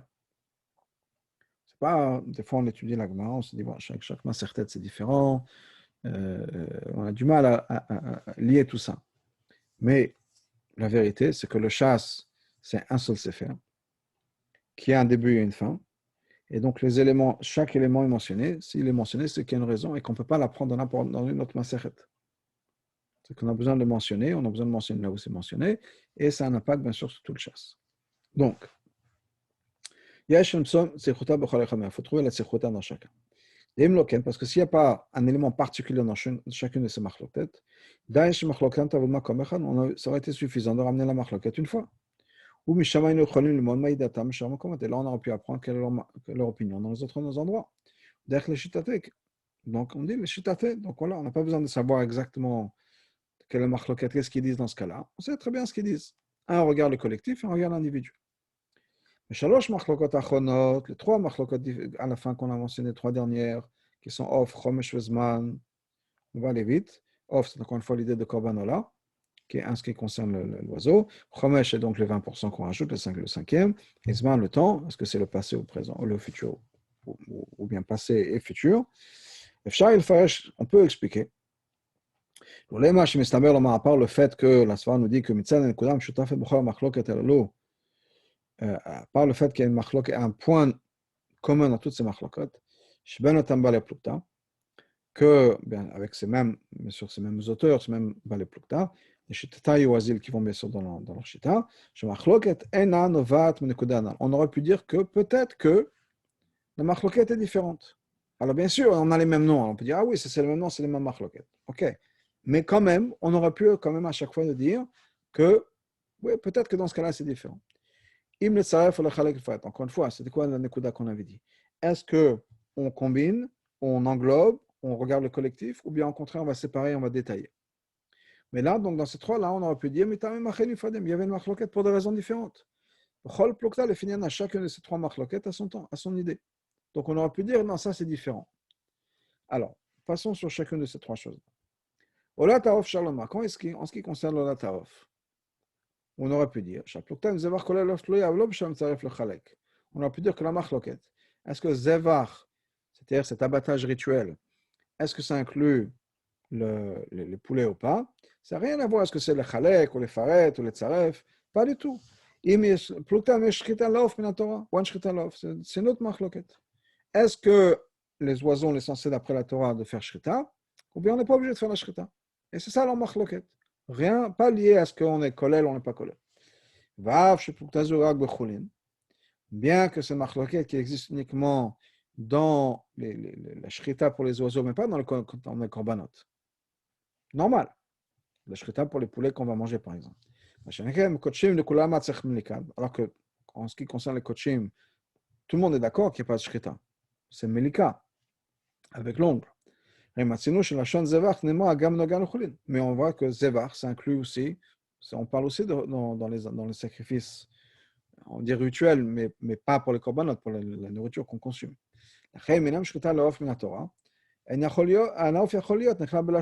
Donc, si on va dire que il n'y a pas de shrita dans le poulet minatora, dans ce cas-là, on ne peut pas inclure le poulet dans le champ de zevach. Même si effectivement zevach, c'est un mot qui est réservé au kochim. Mais malgré tout, on aurait pu dire que la marloquette est reliée, est-ce qu'il y a un din de shrita dans les poulets ou pas. Donc, on aurait pu penser que c'est quelque chose de différent. Et c'est pour ça qu'on a besoin de le mentionner. Chomesh, encore une fois, le 1/5 qu'on rajoute. Pourquoi est-ce qu'il faut rajouter sur 1/5? Le Rambam nous dit pourquoi. La Torah a compris comment les gens fonctionnent. Donc, elle est allée jusqu'au fond de la pensée de la personne. De manière générale, on a tendance à vouloir multiplier nos possessions. Et donc, payer moins cher possible. Donc, on a peut-être qu'on va transférer ça, on va transférer la valeur de nos fruits sur l'argent pour pouvoir revenir au Shalom. On aura une tendance naturelle de donner moins que la valeur. De dire, ah, certainement, ça ne vaut pas autant. Et donc, on peut être de couper un peu, si on peut dire. Et donc, c'est pour ça qu'on rajoute 20% ou 1/5 pour être sûr qu'on a un prix qui est correct. Donc, on aurait pu dire que la marloquette, elle est quoi? C'est comment est-ce que comprennent les gens dans la psychologie humaine. Combien est-ce qu'une personne va vouloir gratter, si on peut dire, sur la valeur des fruits? Est-ce que ça suffit de rajouter 20% du principal? Je reviens à l'exemple, par exemple, qu'on avait tout à l'heure, qui sont 80 €. Est-ce que ça suffit de donner 16 € et ça va couvrir le fait qu'on va se donner un bon prix? Ou bien, on n'est toujours pas encore sûr. Combien est-ce qu'une personne va se permettre de donner moins que la valeur? Il faudra donc rajouter un quart du keren, donc 25% du principal, donc 25% de 80, ou bien 20% de la somme totale qu'on va rajouter, et donc ce sera 20 € dans notre exemple, à nous, 20 € qu'on devra donner, rajouter dans la valeur. Mais donc, ce n'est pas lié au. Ça fait partie est-ce qu'on est Metzaref, le Keren avec le Chomesh, ou le Chomesh avec le Keren, ou bien pas? Non, on a pu dire que c'est une marloquette dans la psychologie humaine, et que est-ce que la personne va se donner un prix, jusqu'à quel point on va se donner un bon prix, si on peut dire, quand on paye pour ces choses à soi. Gimel Zman, en ce qui concerne le temps, La question, c'est pas est-ce qu'on rajoute ou on divise. Comment est-ce qu'on regarde le temps? Comme le Ragatchover nous dit, est-ce que le temps est une collection de détails, de moments? Parce que le temps, c'est une essence de par elle-même. Et c'est ça la marloquette. Donc, en tout cas, sur les 6 exemples qu'on a donnés, on a donc deux exemples qu'on avait, on a 5 exemples en tout. Les 3 derniers, on aurait pu dire, ok, c'est simple. La raison pour laquelle la Gemara a besoin de le mentionner, c'est parce que, effectivement, dans les 3 cas, on aurait pu dire que ça dépend d'une autre marloquette. Ce n'est pas la marloquette régulière et générale qu'on a entre Bishai et Rabbi Nathan. Là, on aurait pu dire que ça dépend d'autres marloquettes. Donc, la Gemara a besoin de mentionner ces 3. Pas de souci. Maintenant, maintenant, on a une autre sechuta dans les premières marloquettes qu'on a vues, qui sont Plukta Bekale Pirosh la Signon Akato. On a la marloquette en ce que le maudire les parents. On va commencer avec ça. Et il y a un idachat. Donc, la Plukta Bekale Lobe Pirosh la Signon Akato. La Plukta, la marloquette qu'on a dans la personne qui va maudire ses parents, c'est dans l'explication du langage du pasuk. Quand on a dans le pasuk 2 choses, et il n'y a pas marqué Yachdav ensemble. On a une liste de 2 choses, comme par exemple ici le père et la mère. Est-ce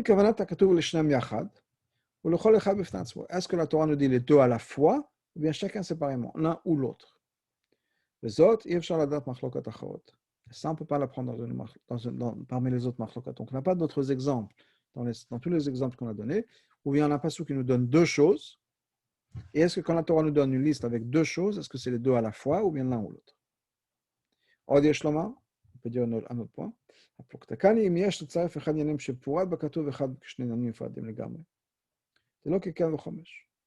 La question ici, la marloquette peut être, est-ce qu'on va mettre ensemble 2 choses que la Torah a séparées? Père et mère, ce n'est pas la même chose. Est-ce qu'on les combine ensemble ou bien pas? C'est différent du Keren et du Chomesh. On aurait pu dire qu'effectivement, d'après Rabbi Yashaya, on est généralement Mesaref. Mais ici, c'est possible qu'on ne soit pas Mesaref parce que c'est 2 individus, c'est 2 choses complètement différentes. Le père, c'est le père, la mère, c'est la mère. Pourquoi est-ce qu'on a besoin d'avoir les 2 à la fois? L'un ou l'autre, l'un et l'autre, pardon. Donc ça, c'est pour ça qu'on a besoin de mentionner cette marloquette en ce qui concerne le Kalel Avivim. Irani Dachat, marloquetta me pirouche teva takatu betorah. Là-bas, la marloquette, c'est dans un seul mot. Encore une fois, dans le premier cas, dans le père et la mère, c'est le Rabbi nous dit, c'est signon akatuv, le style de la Torah. Comment est-ce que la Torah parle? Quand la Torah me donne une liste des choses, est-ce que c'est tout à la fois ou bien l'un ou l'autre? Maintenant, c'est les mots. Manika ir, comment est-ce qu'on définit une ville? Quand est-ce que ça s'arrête d'être une ville? Qu'est-ce que ça change si c'est une ville ou pas une ville? Est-ce qu'on regarde une communauté ou bien des individus? Maintenant, on peut poser la question suivante. C'est la même marloquette qu'on a par rapport au poulet. C'est-à-dire, on a un mot dans la Torah. Est-ce que le mot dans la Torah doit être compris de manière large et inclusive, ou bien au contraire de manière très étroite et très limitée? Donc apparemment, c'est la même marloquette. Si c'est la même marloquette, on a la question que l'Arbi nous a dit tout à l'heure, pourquoi répéter encore une fois la marloquette pour une idachat? On a déjà une fois cette marloquette, comment est-ce que je regarde un mot dans la Torah? Donc on a besoin d'adresser ça. Pourquoi est-ce qu'on a les deux marloquettes sur l'explication d'un mot? Premièrement, on a parlé le fait que chez Zevach, premièrement, on a expliqué que Zevach, la marloquette, elle est lav d'afka sur l'interprétation du mot de Zevach. Ça peut être quelque chose de beaucoup plus général ou bien de différent. Est-ce qu'il y a une shrita pour le poulet ou pas? Donc ça, c'est déjà une raison pour laquelle on aurait marqué Reni Dachat et Off aussi, parce que c'est peut-être une marloquette différente.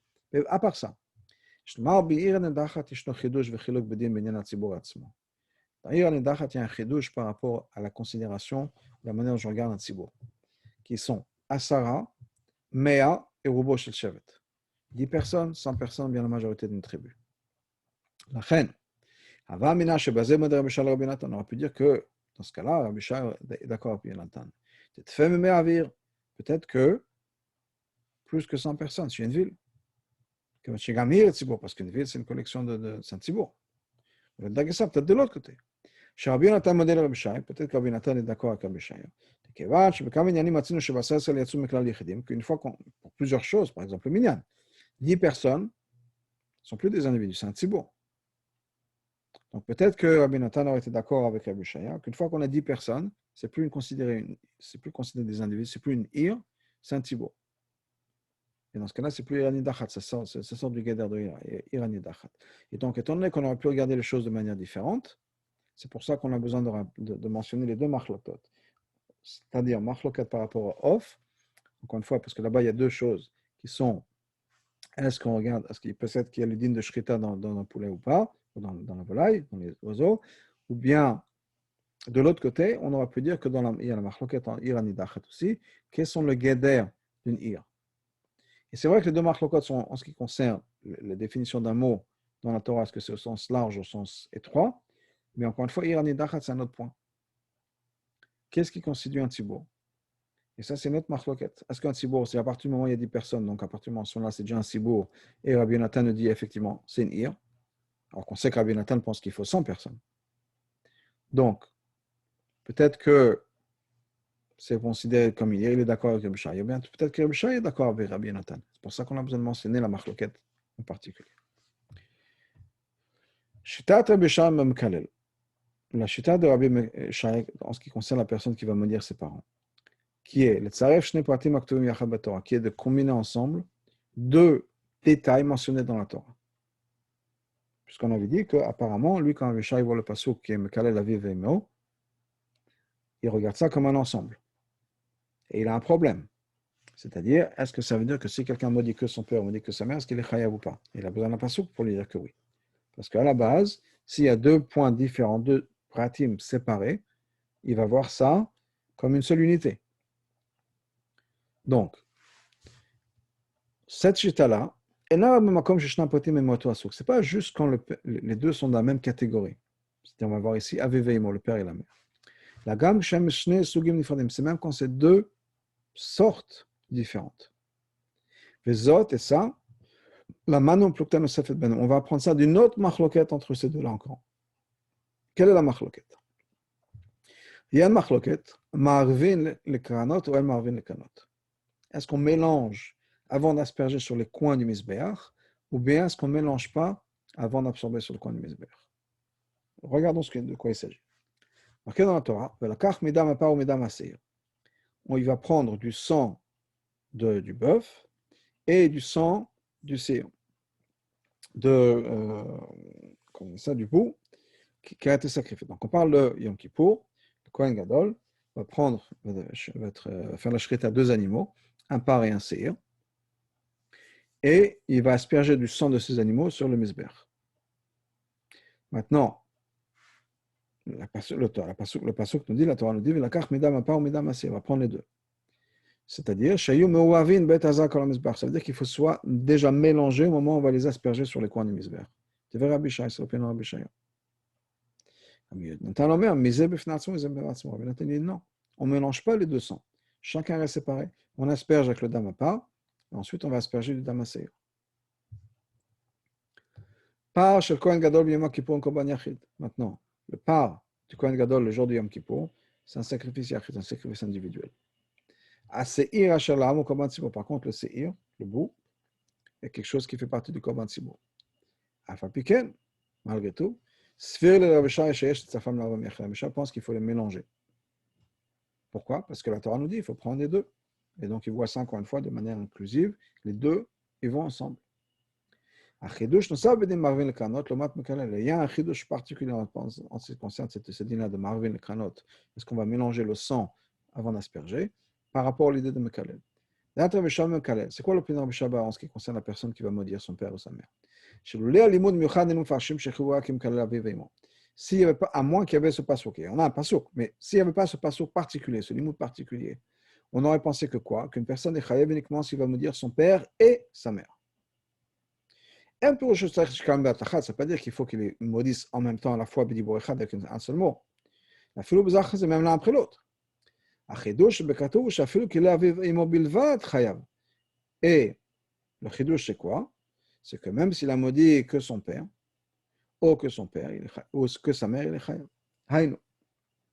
Je lui donne ça, c'est le tsaref et noche tzorech, hen ba'aviv et hen b'imo. C'est-à-dire que quand on dit qu'on regarde les deux ensemble, c'est-à-dire qu'il y a le père et la mère. Alors, regarde, mais ça peut être même l'un après l'autre. Et loin, c'est le chalek le frat, et je d'agag bechad même. Et vient le svar qui nous dit on divise, et ça me dit en que un des deux à la fois. Ok. Par contre, quand il s'agit d'asperger sur le misbéach, tout le monde est d'accord qu'il faut asperger les deux. La question, c'est est-ce qu'on a besoin de mélanger les deux, que ce soit ensemble, ou bien que ce soit l'un après l'autre.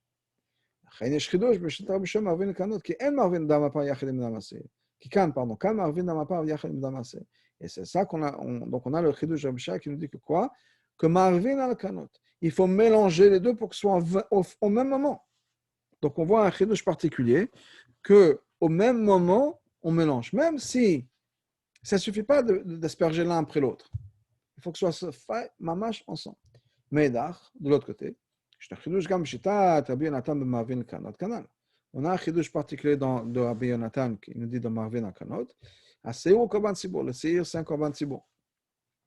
לכן יש שווה לומר שכלל מה גם למתן צריך לצרף לציבור שעיר עוד יחד. Donc on pourrait dire que d'après tout le monde, même Rabbi Yonatan, on est obligé d'être מצרף לציבור, le שעיר, עוד יחד, avec le קורבן יחד qui est le pain. מערבין לקנות. Et donc, peut-être qu'on aurait pu mélanger pour le קרן. מה שכן, ומקלל שגם אביו וגם אמו יחידים הם. Alors que pour le Mekalel, le père et la mère, clairement, sont des individus. Donc, il y a cette différence-là, que même si effectivement il y a une idée de Korban Tzibour, même pour le Korban Tzibour, on va le garder séparé. Alors que là, on parle de deux individus. Bien sûr que les individus sont des individus, donc chacun est séparé. Mais même quand il s'agit d'un Korban Tzibour, on va regarder ça de manière séparée. Donc, il y a un chidouche, je me souviens de Rabbi Nathan qui dit que le Tzibour, le Yachid, c'est sacro-saint, si on peut dire. C'est même quand ça va impliquer un Korban Tzibour. On a une autre machloket. Plukta nosefet ben Rabbi Shai Rabbi Natan. On a une autre machloket entre Rabbi Shai et Rabbi Natan. Im shneim ke'echad ou echad b'fnei atzmo. Est-ce qu'on met les deux ensemble, bien chacun séparé? Il y a un din, gadol haba laktana. Un homme et une femme qui ont eu des relations interdites. L'homme est un adulte et la fille est une ktana, une mineure. La différence entre adulte et mineur, ça veut dire quoi? Un peut être puni, l'autre ne peut pas être puni. Quel est le din? Metu gam shneim, les deux doivent être mis à mort.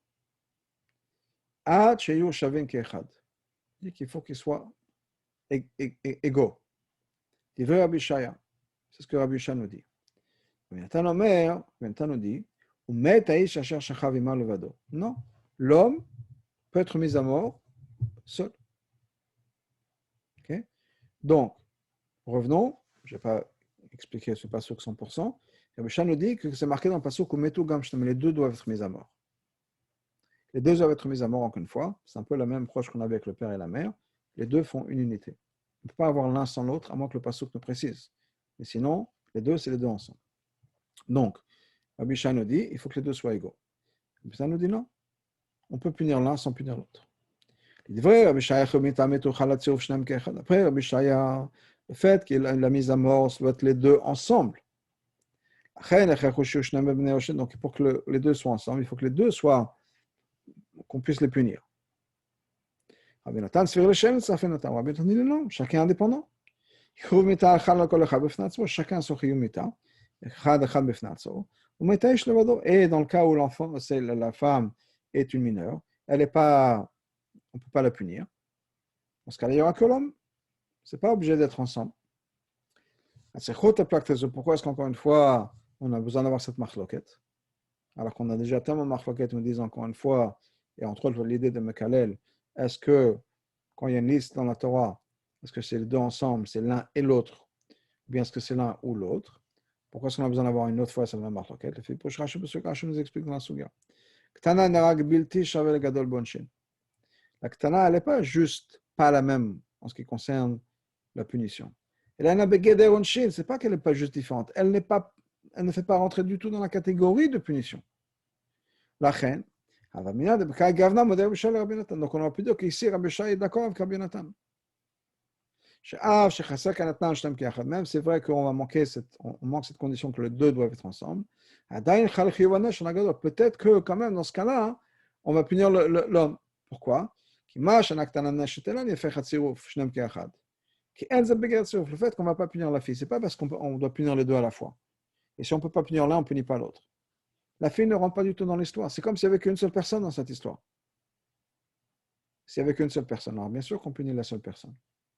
Donc, étant donné qu'elle n'est pas du tout, on ne peut pas du tout la punir, il n'y a pas du tout de raison de l'inclure dans toute cette histoire-là. Donc, il n'y a pas de tsirouf. Et Rabbi Shai dit non, même dans ce cas-là, je pense qu'il y a un tsirouf, et donc on a besoin d'avoir cette marloquette. Ok. Donc là, on a fait le tour un peu de toute cette marloquetot entre Rabbi Shai et Rabbi Nathan. Encore une fois, on a fait le tour du chasse, et on trouve ces marloquetot. Quelle est la raison, la sphère dans chacune, on a expliqué, et quelle est la sikhouta, pourquoi est-ce qu'on a besoin de mentionner toutes ces marloquetot. Okay. Maintenant, on va revenir à Pessah. Chidouche ma machloket korban Pessah. Quel est le chidouche dans machloket qu'on a korban Pessah? On n'a pas encore expliqué ça. Pourquoi est-ce qu'on ne peut pas déduire la même machloket encore une fois, parce qu'on a besoin de la répéter encore une fois, alors qu'on a déjà tellement de cas qui vont nous donner tous les angles de cette machloket, tzibur, yachid, détail, collectif, individuel, groupe, etc. Comment expliquer avant, longuement. Le Korban Pesach, Korban Pesach, tout le monde est d'accord qu'il est deux à la fois. Il y a un côté tzibur, il y a un côté yachid. Dans ce cas-là, on aurait pu dire qu'effectivement, ici, chez nous, Rabbi Shai est d'accord avec Rabbi Nathan. Il n'y a pas de tzibur. Parce qu'il y a un côté, dans le même korban, dans la même entité, il y a un korban yachid, il y a un côté yachid. On aurait pu dire la même chose de l'autre côté. Peut-être que Rabbi Nathan aurait été d'accord avec Rabbi Shai, qu'ici, c'est différent. Korban Pesach, c'est un guédard de tzibur. Donc, c'est pour ça qu'on a besoin, encore une fois, de mentionner cette marloquette. Il a dit non. Même dans le Korban Pesach, chacun regarde à sa manière.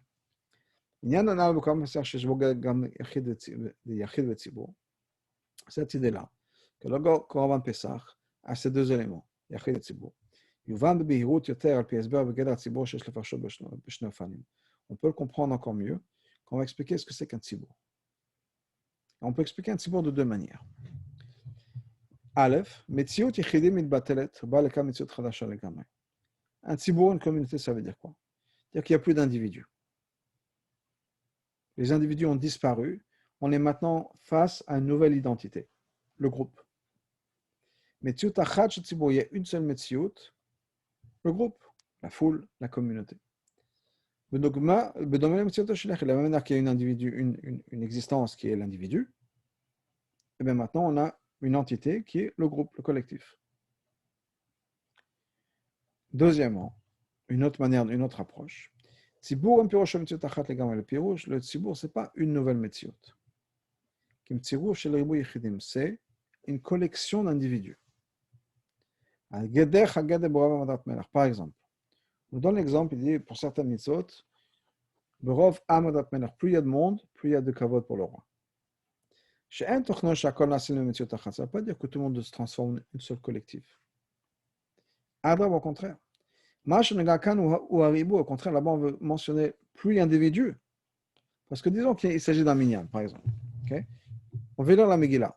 C'est un des cas où c'est mentionné, c'est la Megillah. On dit la Megillah, il faut avoir plus de monde. À partir du moment où il y a un minyan, ça y est, on a tsibour. Sans minyan, il y a certaines choses qu'on peut faire. Avec un minyan, on peut dire d'autres choses qu'on fait. Une fois qu'on a 10 personnes, c'est bon. Qu'est-ce que ça veut dire, Borav Amadat Meler? Ça veut dire que 11 personnes, c'est mieux que 10. 15, c'est mieux que 11. Donc l'accent est mis sur l'individu. Que plus il y a d'individus, car plus il y a d'Adat Meler. Donc, ce tsibour-là, l'individu joue un rôle dans cette communauté. Ou bien, on peut regarder encore une fois la première manière, c'est qu'il y a on peut dire l'esprit d'équipe, on peut parler de pas l'esprit d'équipe, on peut parler de cette collective, l'esprit de collectif, l'esprit de foule. où, effectivement, les gens perdent leur individualité et on ne fait partie que d'une masse de gens. Donc, il y a deux manières de regarder ça. Yesh lomar, chez Zo Gader Tzibour Pesach, quand il s'agit de Pesach, et on parle de Korban Pesach, c'est un Korban Tzibour, on s'agit de la deuxième manière. C'est-à-dire comme Rav Amadat Melech. Chaque individu a sa place dans la collectivité. Comme Rav Amadat Melech, je disais tout à l'heure, 11 personnes à la choule, c'est mieux que 10. 15, c'est mieux que 11. 30, c'est mieux que 15. Chaque individu a sa place. C'est l'idée de Korban Pesach. C'est le Gedar de Tzibour Pesach. C'est le Gedar de Tzibour dans Korban Pesach. Et nous, Korban Tzibour, ce n'est pas un Korban Tzibour où tout le monde fait partie de la même Metziut. C'est une Metziut où il y a effectivement le peuple juif, le Tzibour, mais chacun a sa place. Donc, au moins 3 groupes, puisque le Korban Pesach était fait en 3 groupes. Donc, clairement, il n'y a pas un seul groupe, une seule masse du peuple juif. Il y a au moins 3 masses, si on peut dire 3 groupes. Donc, c'est déjà individualisé. On a déjà séparé ça. Mais, même à part ça, on peut peut-être dire qu'effectivement, l'individu a une force particulière dans l'idée de Korban Pesach par rapport à un Korban Sipur normal. Mais on peut dire peut-être que l'explication suivante. Quelle est la raison profonde, c'est-à-dire pourquoi le Korban Pesach a ces deux guédas, Yachid et Tzibour? Pesach, c'est la naissance du peuple juif. La reine, et donc, le Korban Pesach, s'exprime les deux points, peut-être les deux opposés qu'on trouve chez le peuple juif. D'un côté, le peuple juif est uni comme un tzibour, comme un achat shlema, c'est un seul groupe, une seule communauté. Mais de l'autre côté, chaque juif est un monde entier. Donc on a les deux gdarim dans le peuple juif, et donc au moment de la naissance, on a ces deux éléments. Maintenant, on comprend aussi pourquoi. Cette idée de tzibour dans le Korban Pesach est une nouveauté qui s'est rajoutée au moment du Pesach dans le désert. On avait dit à l'opposé du Korban Pesach en Égypte, l'individu était très fort. Et donc, on ne pouvait pas l'amener pendant le Shabbat, etc. Dans le désert, c'est à ce moment-là qu'on a ce guédar de tzibour dans le Korban Pesach. Même si c'est vrai que la naissance du peuple juif était au moment de la sortie d'Égypte.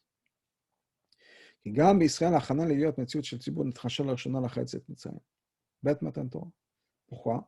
Parce que chez le peuple juif, être un tzibour, et la préparation d'être ce tzibour, c'était au moment de la sortie d'Égypte, au moment de Matan Torah. Après ce moment d'unité où on est tous comme un. Donc ça vient après.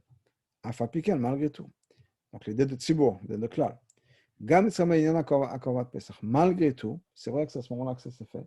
Donc on a maintenant, au moment de la sortie d'Égypte, au moment de la Shavuot, on a eu de Matan Torah l'unité. Ensuite, on va développer le concept de l'individualité aussi. Donc le Korban Pesach, on a les deux à la fois. Afapikel, nous dit le Rabbi, malgré tout. En Égypte aussi, ils ont amené le Korban Pesach. Littéralement, ils ont plus que ça. On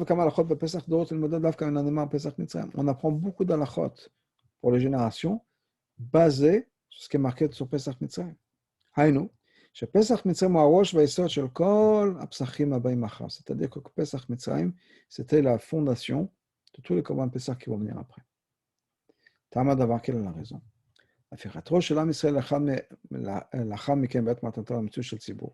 Comment est-ce que le peuple juif a été transformé en communauté?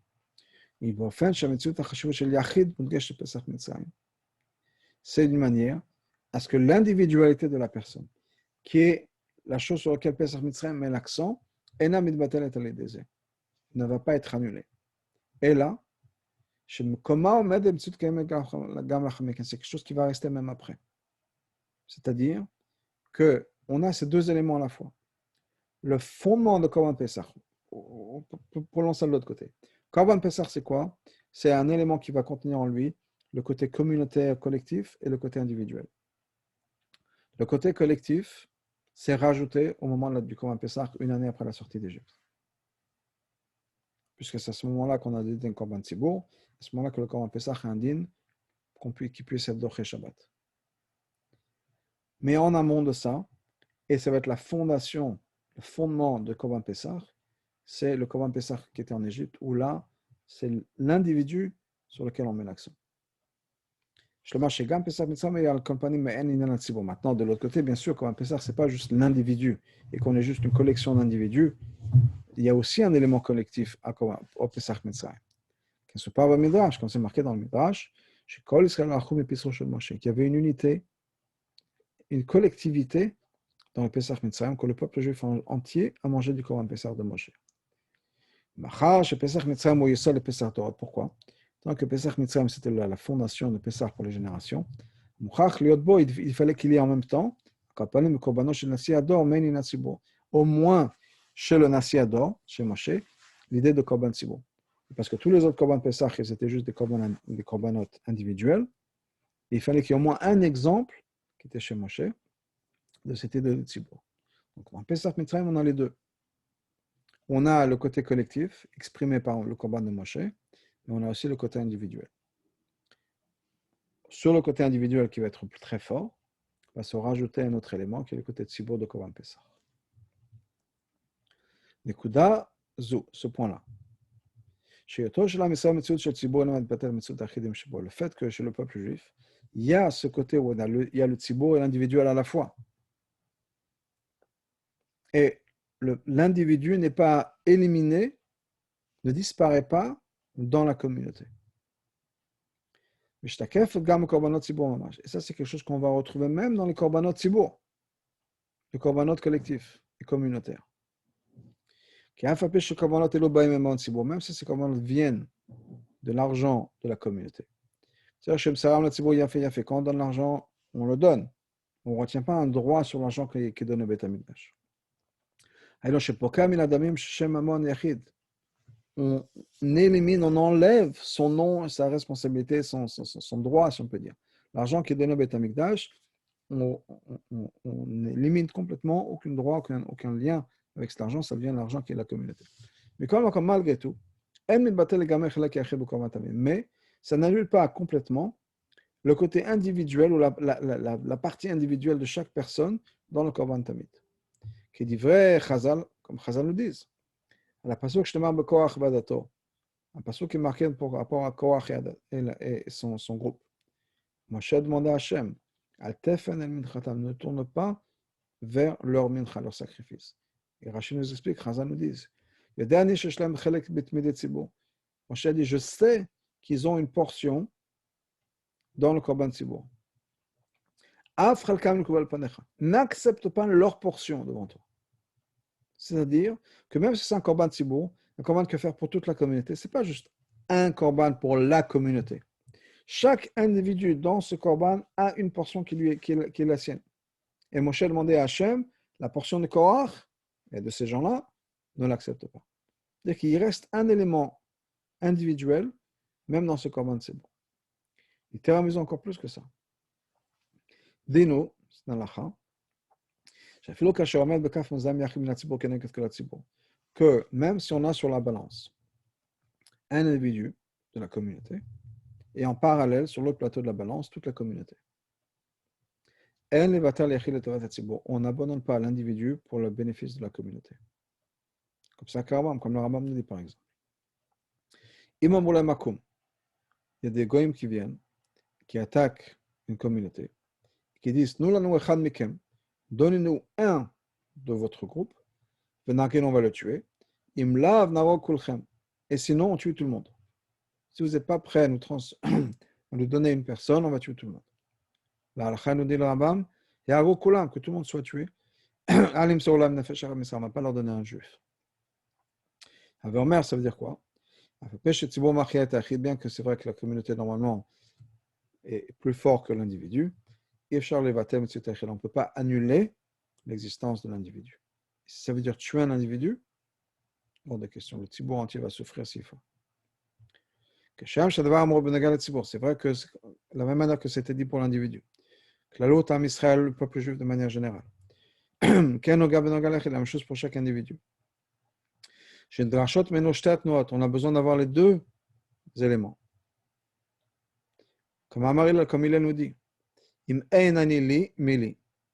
Si je ne suis pas pour moi-même, qui est pour moi? Et en même temps, bête, si je ne suis que pour moi-même, qui suis-je? C'est-à-dire, Adam et une personne est un individu, bien sûr, Anili, je suis pour moi-même. Bien, en même temps, on fait partie du clan d'Israël. Si on ne fait pas partie du clan, on s'exclut, on n'a rien. Quand je suis pour moi, qu'est-ce que suis-je? Donc, ça veut dire que de la même manière que la communauté, dans l'exemple qu'on a mené du Rambam, a sa responsabilité par rapport à l'individu, et on ne peut pas envoyer à sa mort un individu pour sauver la communauté. De la manière, chaque individu doit se regarder lui-même comme faisant partie de la communauté, mais avec sa responsabilité pour soi-même aussi. On a les deux. Et puis, anal, basé sur ce qu'on vient de dire, je tenais que dater le bot et débuter le Korban Pessah, que ces deux points sont exprimés dans le Korban Pessah. On peut expliquer ce que Hillel nous a dit. C'était de Imanel Ilim Mili par rapport au Korban Pessah. Au Begdem, avec l'introduction suivante. Bien sûr, on ne peut pas dire qu'à l'époque de Hillel, on étudiait Pirkei Avot entre Pessah et Shavuot. Parce que le Mishnah n'a pas encore été rédigé, on n'a pas encore les Pirkei Avot. Étant donné que la Torah est éternelle, particulièrement, ça inclut un minag, qui est aussi Torah, donc le minag d'étudier Pirkei Avot entre Pessah et Shavuot. Et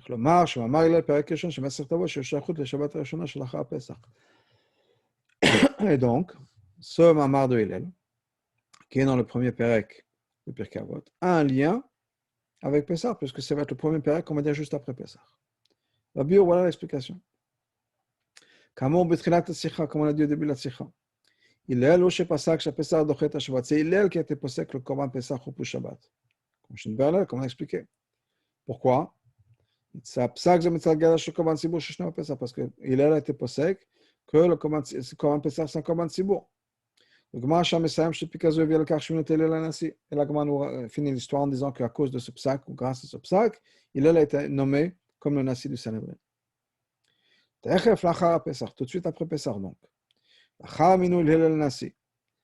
que Hillel a été nommé comme le Nassi. On va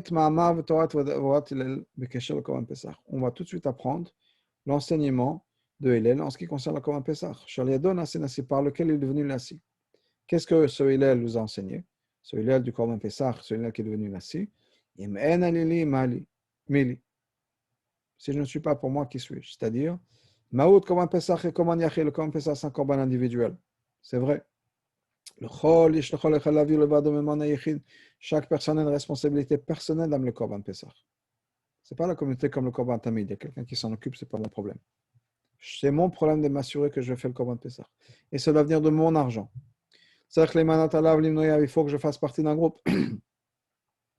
Mais d'art de l'autre côté, si je ne suis que pour moi-même, qui suis-je? Même l'individu a besoin du Gedar de Korban Tzibour. Parce que si ça avait été uniquement un Korban Yachid, juste pour moi, je n'aurais pas pu faire le Korban en Shabbat. Et dans ce cas-là, il est en particulier, n'aurait pas été devenu le Nassi, puisqu'il est devenu le Nassi grâce à ça. Donc, Mani, qui suis-je? Maintenant, on peut poser la question suivante. Même si on nous dit que le Korban Pessah, c'est un lien de Tzibour. Il y a un autre point qu'il faut mentionner. Parce qu'on avait dit ça au début de la Sikha, le fait que ce soit un Korban Tzibour, ça ne suffit pas. Il faut qu'il y ait Kavozmano, il faut qu'il y ait un temps particulier. Parce que, on avait mené l'exemple de Par Elam Dava, de ce sacrifice pour la communauté, si la communauté fait une Avera, on ne peut pas l'amener Shabbat. Donc on a quand même besoin d'avoir un temps. Afin que ça puisse repousser Shabbat. C'est pour ça qu'il le rajoute. Si ce n'est pas maintenant, quand? Il y a un temps, le temps presse. Le Korban Pessah a un temps particulier qui est Yudalet Pessah. La même manière que c'est quelque chose qui est pour chacun, C'est aussi lié à l'idée de Vafta al Chakamoch. כידוע, עניין אהבת ישראל לכל יהודי, אהבת ישראל pour chaque juif, באשר הוא, quelle que soit la personne, ומכך שכל איש ישראל כאיש אחד חברים, parce qu'on est tous une seule unité. כהסבר רבנו הזקן, comme l'Alter Rebbe nous explique, שכל ישראל הם כמו איש אחד מחובר מאיבר מעמים. Tout le peuple juif, c'est comme un seul corps, une seule personne composée de plusieurs parties du corps. בעניין זה ישנם כמה ביורים, il y a plusieurs explications de ce que l'Alter Rebbe veut dire. א', כל אחד מישראל הוא חלק מכלל ישראל. Chaque juif fait partie de כלל ישראל. comme Chazal nous disent, אילו היו ישראל חסרים בעת מתן תורה אפילו אדם אחד, s'il y avait même un seul juif qui n'était pas là absent, qui aurait été absent au moment de מתן תורה, לא הייתה השכינה נגלית עליהם, il n'y aura pas eu la révélation de השכינה. Ou bien, כל תענית שאין בה פושעי ישראל אין תענית, quand on déclare un jeûne pour la communauté, et que les poches Israël ne sont pas impliqués, ce n'est pas un ta'anit.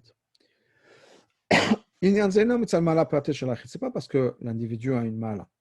Il fait partie de la communauté, c'est un. Donc, on regarde ça comme le groupe, comme un minyan. Un minyan, c'est 10 juifs. Est-ce que ce n'est pas des tzadikim? Au contraire, on dit que Tzibour, c'est tzadikim, benonim, rechaim. Donc, on ne regarde pas la communauté, on regarde le groupe. De l'autre côté, chaque juif a quelque chose de particulier. Cette mana que chaque personne a offert, c'est quelque chose qui va compléter le groupe. Comme l'Alter Rebbe explique, le pied a une mala, par rapport à la tête. Et par rapport à ça, le regel, le pied, c'est la tête. Disons par exemple, l'exemple que le pied va emmener la tête là où elle a besoin d'aller. Sans pied, la tête ne peut pas se déplacer. Ben, c'est le pied qui est la tête du mouvement. Quand il s'agit de mouvement, de se déplacer, de marcher, ben, c'est le pied qui gère. Il est la tête. Alors là, maintenant, c'est vrai qu'on on va ressentir l'avantage que chaque chose, l'élément que chaque personne peut offrir. Mais ce n'est pas juste pour lui-même. C'est qu'est-ce que cet individu va contribuer à la communauté. Donc, c'est le rôle de l'individu par rapport à la communauté. Ou là, mais, maintenant on voit. Quand l'Alter Rebbe voulait expliquer l'idée d'Avat Israël, il n'a pas juste dit, ok, on est tous les enfants du même père, on se correspond tous ensemble, c'est parce qu'on est tous des frères. Avant de ça, il a dit quoi? Ikdim. הנפש והרוח מי יודע גדולתן ומעלתן בשורשן ומקורן באלוקים la neshama, qui connaît sa valeur et sa mala dans la source. Yesh le yov yudim etzal malto kiprat, il faut aimer chaque juif comme individuel, comme un individu. L'orak metzad yoto chelek min hakla, parce que juste parce qu'il a son rôle à jouer dans la grande image. Ou metzad shtafuto v'safuta b'shtemut klasser, bien parce qu'il va m'aider et rajoute dans ma shlemut à moi. Non, j'aime cette personne pour cette personne-là. Même cette ava, c'est qu'elle doit être comme toi. Comme les membres d'un seul corps, chaque partie du corps est obligée d'être un membre de par lui-même. Les pieds ont besoin d'être les pieds, les mains ont besoin d'être les mains, l'estomac, etc. Et si le pied décide de jouer le rôle des mains, d'arrêter d'être des pieds, ça ne va plus aider. Mais on fait tous partie du même corps. Chacun a son rôle. On fait tous partie de cette même unité. Donc, même quand on va parler de la mala d'un membre particulier, de l'individu, pas le fait que ça va compléter le reste. Cet élément particulier se joint au reste pour devenir un seul corps. Quand on s'occupe de cette idée-là, d'aimer son prochain comme soi-même, on regarde les autres de cette manière. C'est-à-dire qu'on va regarder les autres comme la mala qu'ils ont eux-mêmes. Et que eux et moi, ensemble, on va créer aussi un corps parfait. Comme ça qu'on va voir et révéler Hachem. Ton prochain, c'est Hachem. Et donc on va montrer à Hachem. Et Hachem va montrer son amour qu'il a pour le peuple juif. Et il va nous délivrer de cette galoute de deux manières. Premièrement, Ben Israël. Hachem va nous chercher, nous rassembler un par un. chaque individu le met séparément. Qui devrait Rashi, comme Rashi nous dit, Hachem nous prend mamash par la main. Et prend chacun individuellement de la galoute. Ça inclut Hachem, qui va aussi sortir de galoute. Hachem va ramener donc les prisonniers. Quand ils vont être libérés, ça inclut Hachem, la Shekhinah. Et deuxièmement, ensuite tout le peuple juif va être réuni comme Kal Gadol, une grande communauté,